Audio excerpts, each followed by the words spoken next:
What's going on, guys? Welcome to Rod Building 201 series from FDX Custom Rods. In this series, we're going to do a couple different things. We're going to build a 7-foot medium moderate spinning rod for freshwater.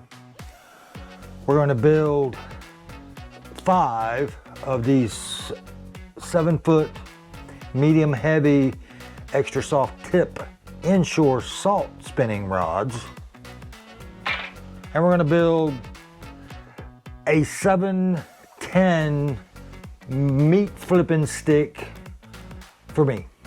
Also, I'm gonna teach you guys how to start speccing your own rod components. So stick around.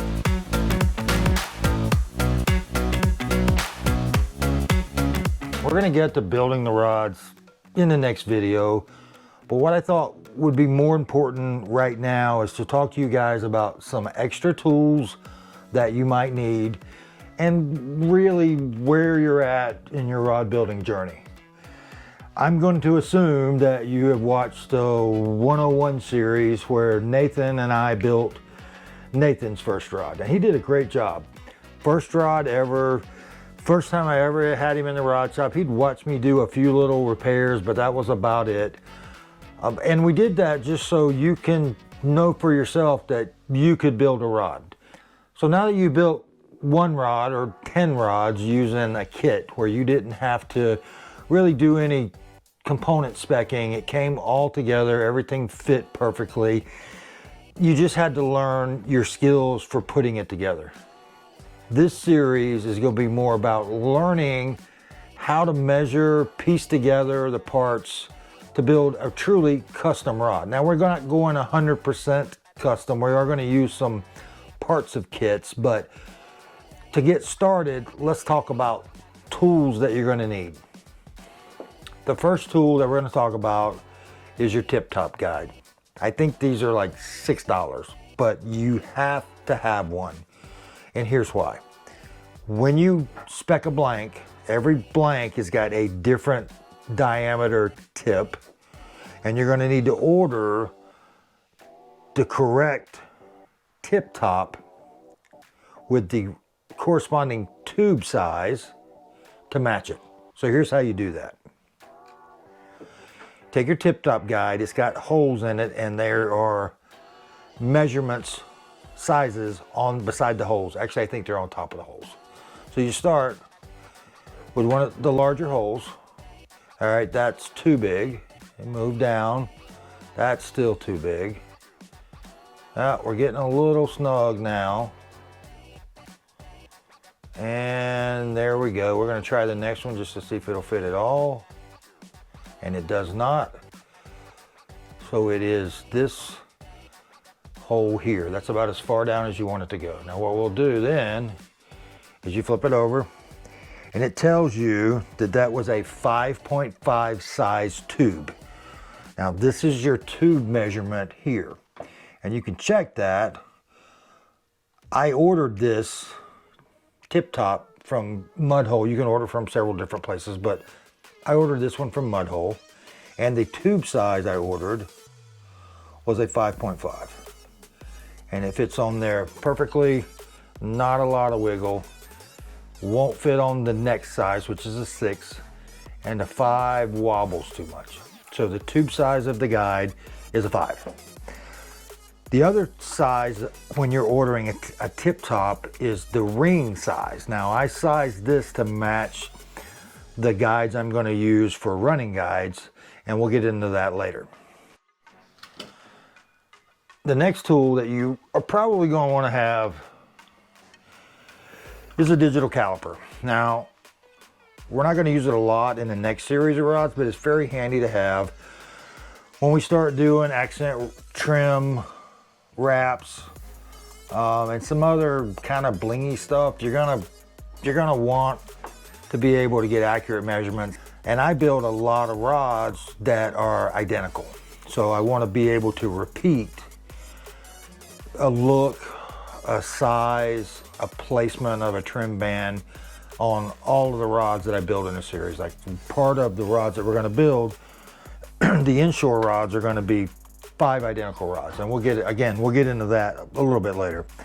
Next tool is just a ruler, but you're gonna want it in millimeters, because when you start laying stuff out, trying to figure quarters and eighths and sixteenths can get confusing.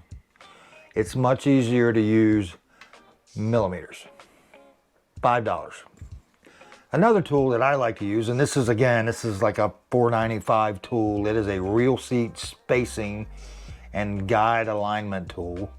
It's a piece of plastic that is basically a reel seat from the bottom of your reel. What that allows you to do, and we may build some in the future, but you can have split reel seats where there is a rear part of the reel seat and a front part of the reel seat. Fuji makes a bunch of these. And there's open blank in between. They're a little bit of a pain to line up. The first time I did one, I made basically this tool out of a popsicle stick. I took my reel and laid it upside down and marked it on a popsicle stick, but I didn't know this thing existed. But again, for about $5, this thing is invaluable for getting everything lined up. Trust me. Next, your basic hobby X-Acto knife. When you go to trimming, cleaning, playing with cork, taking some burrs off of, EVA, I use it constantly. I don't know how much these are because I can't remember when I bought this one. I know I've got another one that's even cheaper. It's this one. This one actually came from Mud Hole. It's Flex Coat, but I like their soft rubber handle. It's a little bigger. It's easier for me to hang on to. So you're gonna need a hobby knife. The blades are replaceable. It's nice. You can buy a pack of 5. Keep a sharp knife on you at all time. I have everything hung up on the magnetic strips I bought at Harbor Freight, just so it's always within reach. Next group of tools, I don't remember what they called the pack I bought of these, but there's a bunch of, they come in a pack of about 15. I don't remember how much. I put a link down in the description for you guys if I can find it. I've had these a while. But these little picks, and this is basically a little spatula for manipulating glue and epoxy and placing guides. It's absolutely invaluable. I'll put a link down in the description. Where are we at? Oh, I forgot about these. These we will absolutely use in this build. Now there's what these are. These hold the guides on for you. It's cheating, I know. It's a lot easier than tape, particularly when you get to the end and your blanks are tiny. They look like little braces, rubber bands that either you had or you paid for your kids to have at some point. I'll put a link down for those. On the bigger ends of the blank, this one not so much, but I'll use surgical tubing. There's a couple different sizes. And what you do with the surgical tubing, you take your surgical tubing, you get your X-Acto knife, and you make yourself little rubber bands, just like that. And then you can roll that down the blank and use it as a rubber. The farther you pull it down, the skinnier it gets. It looks really like a rubber band once you pull it down the blank. And it'll help you hold guides in place. Tape can be a pain. Sometimes you have to use tape, but when you can use these instead, it's a time saver. One thing I didn't show you guys in the 101 Nathan's Rod build, and I apologize, I forgot to record that for you, was how to place your label. Now, all the blanks are going to come with something that's similar to this. These are North Fork composite labels, and it's just what you see on your finished blanks when you buy one. Is, it's on the blank. It tells you, power, size, lure weights, line weights, that kind of stuff. There is a trick to putting these on very easily, and it has to do with tape. So I would recommend just regular Scotch tape on a weighted base like this. And when we get to putting the labels on these rods we're going to build, you will see just how easy it can be. I apologize for not showing you guys in one-on-one. You probably struggle with your first label. That's all me, but I'll show you how to do it the easy way in the 201 series. Also, when it comes to tape, is this puppy. Now, this is about 5 pounds. It's got a heavy weight in it just so it stays still, but it just allows you, it's just a tape dispenser. It allows you to use different size tapes, and you can do it one-handed. Oops, that didn't go so well. You can do it one-handed, in theory, at least. Do you need it? No. I don't even know if they make them anymore. I was looking on Mudhole's site for them earlier. I could find them, but if I'll try to find them, and if you can still get them, I'll put them in the description.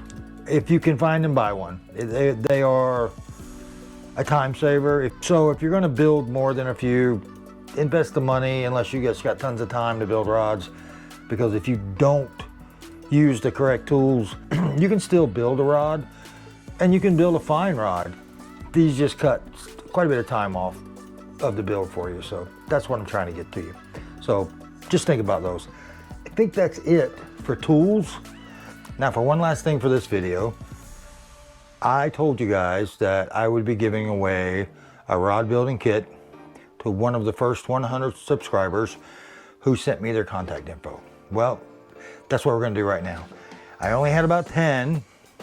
So if you sent your name in to ftxcustomrods@gmail.com, you've got a 1 in 10 chance of winning the kit that was right there that I gave to Nathan. So what I'm going to be doing is getting your mailing address, and I'm gonna ship one directly from Mudhole to you. So here we go. They're all in this bucket bowl that I borrowed from the kitchen. So if I don't take it back, I'm gonna be in trouble. So we're gonna pull one out. And the winner is Ben D. So Ben, I got your email. I'm gonna shoot you a quick email telling you that you have won.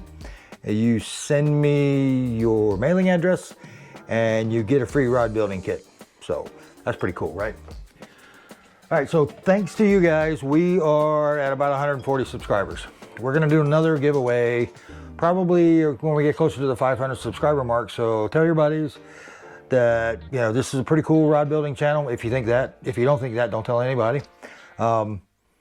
Next time we're gonna start this medium moderate 7 foot. This is a Rod Geeks Planks, custom painted with automotive paint finishes. It's beautiful. You can see I think that's green ice. This is the winner's rod from the rod giveaway from the AE Fishing Channel back in Christmas. If this is the first video you've seen, check out this video next. Go back to the 100 series and catch up. There's a lot of tips in there. And if you guys are ready to go to the next step, watch this video.